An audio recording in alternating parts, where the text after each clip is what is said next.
नमस्कार दोस्तों, हमारे YouTube चैनल स्टडी विद शक्ति में आपका स्वागत है। और हम देख रहे थे संधि, और मैंने पिछली क्लास में आपसे पूछा था कि जो वर्ण विच्छेद और अक्षर विच्छेद होते हैं, मैंने आपको बताया था कि वर्ण विच्छेद और अक्षर विच्छेद किसे कहते हैं। और मैंने आपसे पूछा भी था कि द्वंद्व का जो वर्ण विच्छेद होता है वो क्या होता है।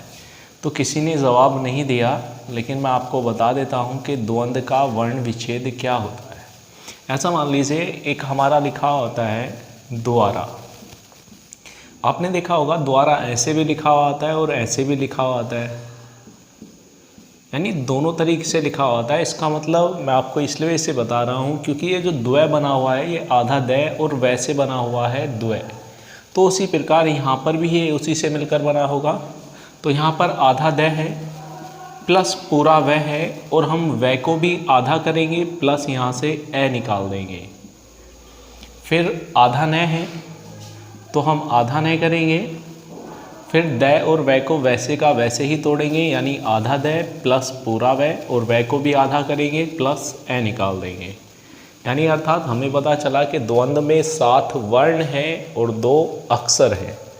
ऐसे ही मैंने आपसे पूछा था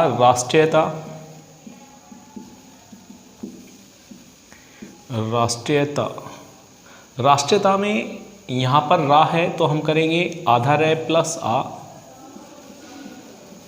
आधा सह है तो हम आधे सह को आधा सह ही लिख देंगे। यहाँ पर जो ये टय बना हुआ है ये नीचे रे की मात्रा है, इसमें आधा टय होता है और पूरा रे होता है। तो रे हमारे इसके चरण स्पर्श करता है। ऐसे मान लीजिए यदि हम बात करें कै प्लस आधा रे प्लस मैं की, और एक बात करते हैं हम आधा कै प्लस रे प्लस मैं की, तो जब हमारा रे खुद आधा होता है तो क्या करता है, अपने से पिछले वाले व्यंजन के सर पर बैठता है, जैसे कि ये, जिसे हम बोलते हैं रेफ मात्रा। लेकिन जब रे से पहले वाला वर्ण आधा होता है तो रे इसके चरण स्पर्श करता है, ये जिसे हम कहते हैं पदेन मात्रा। तो उसी प्रकार यहाँ पर जो ट्रय आया है ये आप जानते हैं पदेन मात्रा है। ये कब बना होगा, जब ये टय आधा होगा और प्लस रे पूरा होगा। तो उसी प्रकार यहाँ पर हमने टय को आधा करा, यानी आधा टय था प्लस रे पूरा था, और वो रे को भी हमने आधा करा और यहाँ से ई की मात्रा निकाल दी। फिर यह था, यह को आधा करा प्लस ए निकाल दिया। यहाँ पर ता था तो हमने तय को आधा करा प्लस आ निकाल दिया। यानी अर्थात कितने वर्ण आए, टोटल 10 आए हैं। और यदि हम अक्षर की बात करें तो एक जोड़ा ये बना है, एक जोड़ा ये, और एक ये, और एक ये। 1 2 3 4 अक्षर हैं और वर्ण है 10। ठीक है, तो समझ गए होंगे कि वर्ण यानी द्वंद्व में कितने आएंगे और राष्ट्रीयता में कितने आएंगे। देखते हैं हम। मैंने आपको बताया था पिछली क्लास में जो हमारी संधि है, संधि का जो शाब्दिक अर्थ होता है वो होता है मेल करना या फिर जोड़ करना। यानी हम कह सकते हैं मेल करना या फिर जोड़ करना। और मैंने आपको बताया था कि जो हमारी संधि है वो 3 प्रकार की होती हैं, जिसमें नंबर 1 थी स्वर संधि, दूसरे नंबर पर आती है व्यंजन संधि, और तीसरे नंबर पर आती है विसर्ग संधि, जिसमें हम स्वर संधि को देख रहे थे। और मैंने आपको बताया था कि स्वर संधि किसे कहते हैं, जिसमें स्वरों का मेल होता है उसे हम स्वर संधि कहते हैं। और स्वर संधि कितने प्रकार की थी, 5 प्रकार की, जिसमें हम फर्स्ट नंबर पर देखेंगे, यानी जो हमारी फर्स्ट नंबर पर थी वो थी दीर्घ संधि। दीर्घ संधि मैंने आपको बताया था, दीर्घ संधि के कितने नियम होते हैं, 4 नियम होते हैं। एक होता है आ का बनना, एक होता है बड़ी ई का बनना, एक होता है बड़े ऊ का बनना, और एक होता है री का बनना। तो हम यहाँ पर पहले देखेंगे आ का बनना, यानी आ का बनना क्या होता है। यानी यदि हम लैंग्वेज की बात करें तो लैंग्वेज कहती है कि इस संधि के प्रथम पक्ष में ह्रस्व स्वर या दीर्घ स्वर दोनों में से कोई भी पाया जाए और दूसरे पक्ष में भी ह्रस्व स्वर या दीर्घ स्वर दोनों में कोई भी पाया जाए तो दोनों के मेल से दीर्घ स्वर बनता है। जैसे कि यहाँ पर आ है, बड़ी ई है, बड़ा ऊ है, लेकिन रीरी का दीर्घ रूप हिंदी में नहीं होता। संस्कृत की बात करें तो संस्कृत में रीरी का दीर्घ रूप होता है ये, ठीक है, लेकिन हिंदी की यानी अर्थात हिंदी में नहीं होता। हिंदी में हम रीरी को रीरी ही लिख देते हैं, ठीक है। यानी जो हमारे रीरी का जो दीर्घ रूप है वो ये होता है, ठीक है, संस्कृत में, लेकिन हिंदी में कोई रूप नहीं होता दीर्घ, इसी वजह से हम रीरी को रीरी ही लिख देते हैं। जैसे कि हम देखेंगे, यानी जो हमारा फर्स्ट नियम रहेगा, नियम नंबर 1 रहेगा, नियम नंबर 1 रहेगा, उसे देखेंगे हम। नियम नंबर 1 है आ का बनना,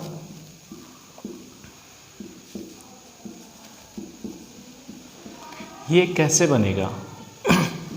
ध्यान देंगे कि मैंने आपको बताया था हमारी संधि के जो अनिवार्य पक्ष हैं वो 2 होते हैं, जिसमें मैंने आपको बताया संधि पहले पक्ष के अंतिम वर्ण और दूसरे पक्ष के प्रथम वर्ण में की जाती है। तो यदि पहले पक्ष का अंतिम वर्ण ए हो प्लस दूसरे पक्ष का प्रथम वर्ण आ हो, तो या ए हो ऐसा मान लें, तो मिलकर क्या बनेगा? आ बनेगा, ठीक है। जैसे कि यदि पहले पक्ष का अंतिम वर्ण आ हो प्लस दूसरे पक्ष का प्रथम वर्ण भी आ हो तो भी मिलके क्या बनेगा? आ बनेगा। और यदि पहले पक्ष का अंतिम वर्ण आ हो प्लस दूसरे पक्ष का प्रथम वर्ण ए हो तो भी मिलके क्या बनेगा? आ बनेगा। और यदि पहले पक्ष का अंतिम वर्ण ए हो प्लस दूसरे पक्ष का प्रथम वर्ण आ हो तो भी मिलके क्या बनेगा? आ बनेगा। जैसे कि अब हम एग्जाम्पल से समझेंगे। उसने कहा है कि हमारे संधि के पहले पक्ष में ए या आ दोनों में से कोई भी हो सकता है। यानी जो हमारा पहला पक्ष है वो वहाँ पर ए या आ दोनों में से कोई भी पाया जा सकता है, और दूसरे पक्ष का प्रथम वर्ण ए या आ दोनों में से कोई भी हो सकता है, और दोनों के मेल से क्या बनेगा? आ बनेगा। जैसे कि हम देखेंगे, मैंने लिखा देव प्लस असुर,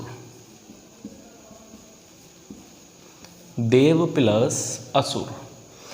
अब हमने देखा जो हमारे पहले पक्ष का अंतिम वर्ण है वह लग रहा है, लेकिन जब हम वह को भी अलग अलग करेंगे तो क्या होगा? आधा वह प्लस ऐसे बना है वह, तो अंतिम वर्ण क्या होगा? ए हो जाएगा।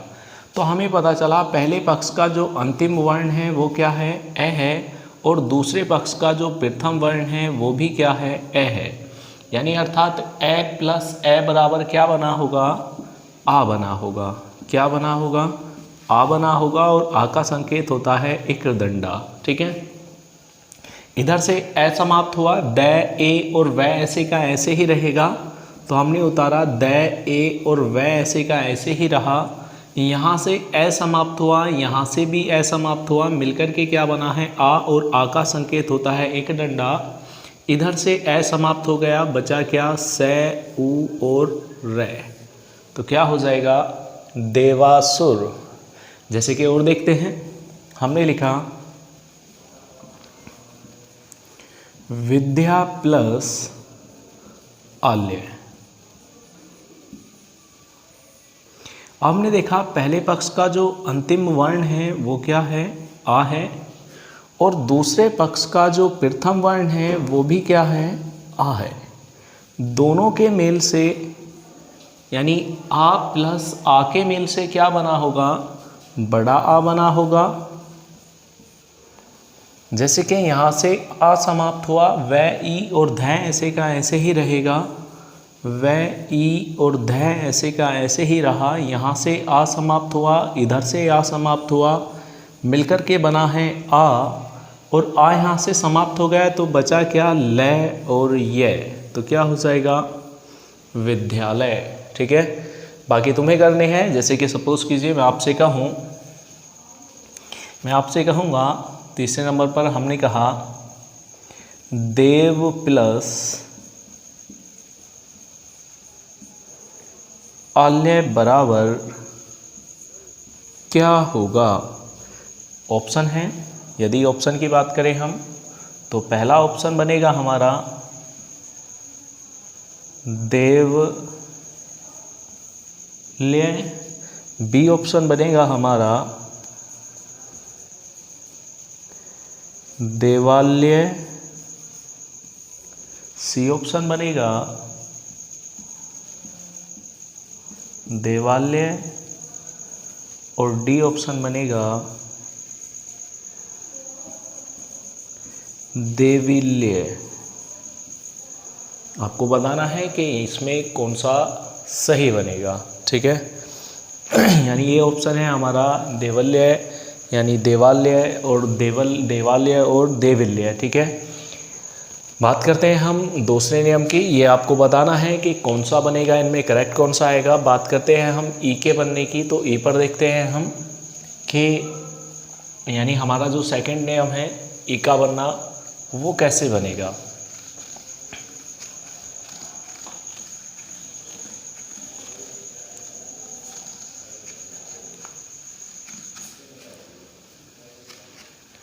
नियम नंबर 2 है। यदि हम बात करें नियम नंबर 2 की, तो नियम नंबर 2 है बड़ी ई का बनना। मैंने अभी बताया कि हमारी संधि के 2 पक्ष होंगे और 2 पक्ष में मैंने अभी आपको बताया यदि पहले पक्ष का अंतिम वर्ण छोटी ई है प्लस दूसरे पक्ष का प्रथम वर्ण भी छोटी ई है तो मिलकर के बनेगा बड़ी ई।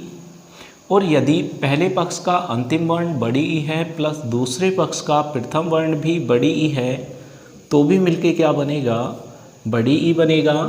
और यदि पहले पक्ष का अंतिम वर्ण बड़ी ई है प्लस दूसरे पक्ष का प्रथम वर्ण छोटी ई है तो भी मिलके क्या बनेगा, बड़ी ई बनेगा। और यदि पहले पक्ष का अंतिम वर्ण छोटी ई है प्लस दूसरे पक्ष का प्रथम वर्ण बड़ी ई है तो भी मिलके क्या बनेगा, बड़ी ई बनेगा।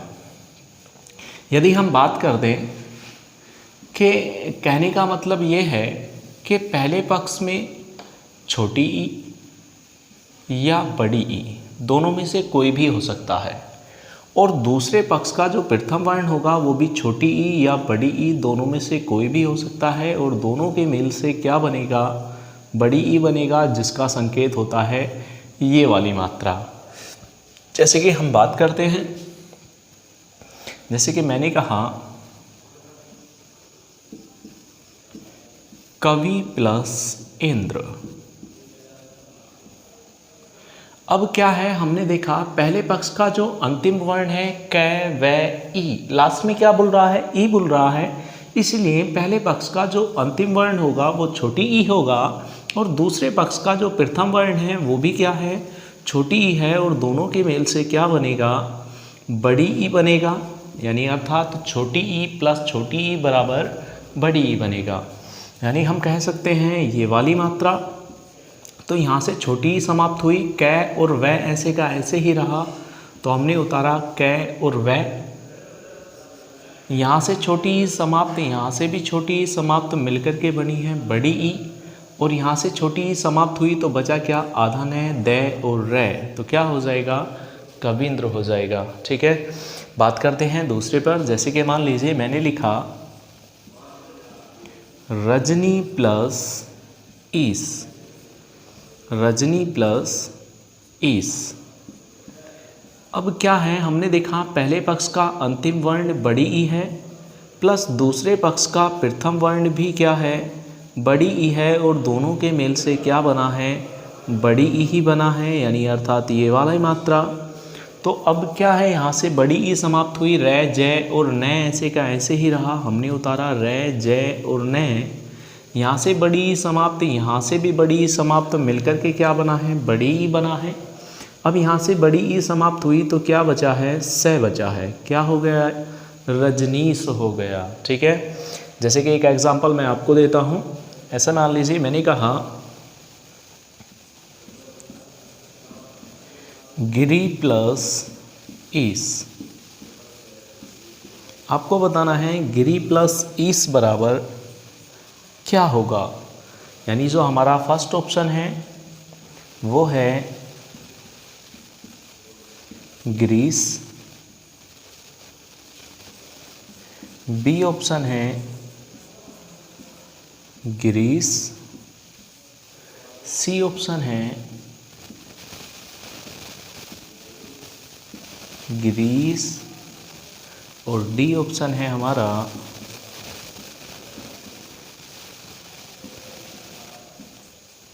ग्रीस। आपको बताना है कि निम्न में से कौन सा सही होगा, यानी ग्री प्लस इस बराबर क्या हो सकता है। ठीक है, बात करते हैं हम हमारे तीसरे नियम की। यदि हम बात करते हैं अपने तीसरे नियम की तो देखेंगे तीसरा नियम कैसे बनेगा, यानी जो हमारा तीसरा नियम है ऊ का बनना वो कैसे बनेगा।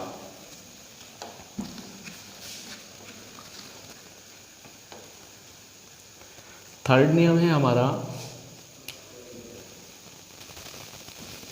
बड़े ऊ का बनना। ठीक है, अब ऐसे ही हमने देखा जो हमारे पहले पक्ष का अंतिम वर्ण है वो छोटा ऊ है प्लस दूसरे पक्ष का प्रथम वर्ण बड़ा ऊ है या छोटा ऊ, सॉरी।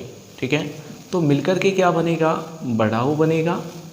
और उसी प्रकार यदि पहले पक्ष का अंतिम वर्ण बड़ा ऊ है प्लस दूसरे पक्ष का प्रथम वर्ण भी बड़ा ऊ है तो भी मिलके क्या बनेगा, बड़ा ऊ बनेगा। और यदि पहले पक्ष का अंतिम वर्ण बड़ा ऊ है प्लस दूसरे पक्ष का प्रथम वर्ण छोटा ऊ है तो भी मिलके क्या बनेगा, बड़ा ऊ बनेगा। और पहले पक्ष का अंतिम वर्ण छोटा ऊ है प्लस दूसरे पक्ष का प्रथम वर्ण बड़ा ऊ है तो भी मिलके क्या बनेगा, बड़ा ऊ बनेगा। यानी ऐसा मान लीजिए जो हमारी संधि के दो पक्ष हैं, अर्थात कहने का मतलब है कि पहले पक्ष में छोटा ऊ हो या बड़ा ऊ हो प्लस दूसरे पक्ष में भी छोटा ऊ हो या फिर बड़ा ऊ हो, दोनों के मेल से क्या बनेगा, बड़ा ऊ बनेगा। और जो जिसका संकेत होता है ये। ठीक है, जैसे कि एग्जाम्पल देखेंगे, मैंने लिखा भानु प्लस उदय।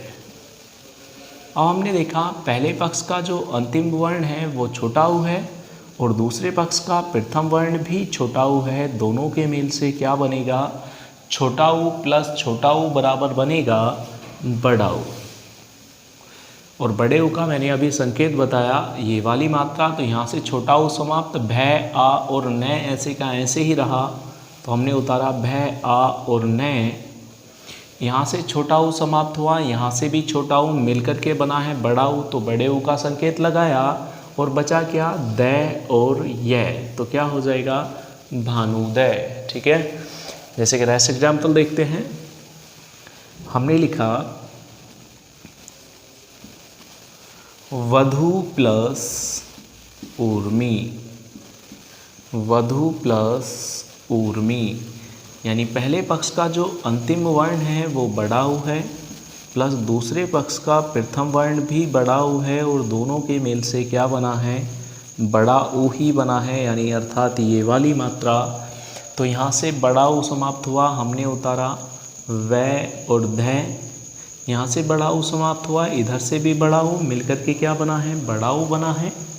तो अब इधर से भी ऊ समाप्त हो गया, क्या बचा, मैं, ई और हमारे र की मात्रा, तो क्या हो जाएगा, वधुर्मी। और आपको करना है, यदि मैं आपसे कहूँ कि लघु प्लस ऊर्मी बराबर क्या होगा, हमारा फर्स्ट ऑप्शन है लघुर्मी, बी ऑप्शन है लघुर्मी, सी ऑप्शन है लघुर्मी और डी ऑप्शन है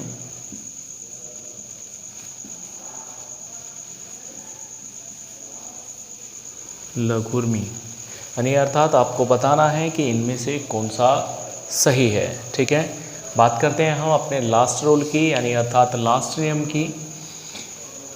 तो देखते हैं रीरी का बनना, यानी अर्थात रीरी कैसे बनेगा। यदि हम रीरी की बात करें, चौथा नियम है हमारा, रीरी का कोई बड़ा दीर्घ रूप नहीं होता है, इसीलिए हम समझेंगे कि पहले पक्ष का अंतिम वर्ण भी रीरी हो और दूसरे पक्ष का प्रथम वर्ण भी क्या हो, रीरी हो। तो दोनों के मेल से बनना भी क्या है, रीरी ही बनना है। ठीक है, जैसे कि एक एग्जांपल मैं करूँगा। ऐसे मान लीजिए मैंने कहा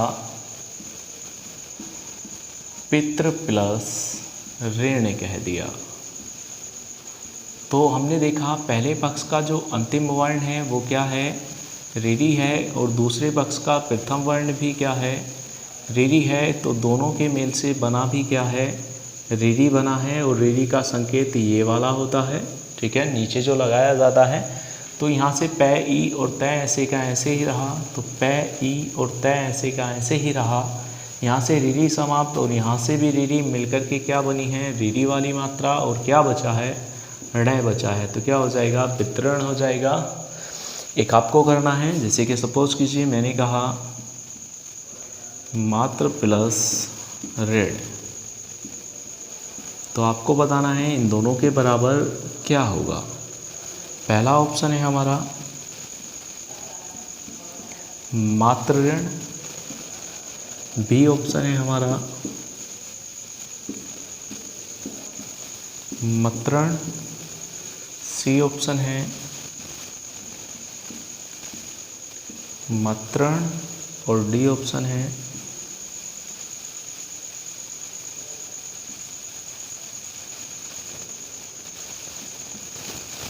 मतरण।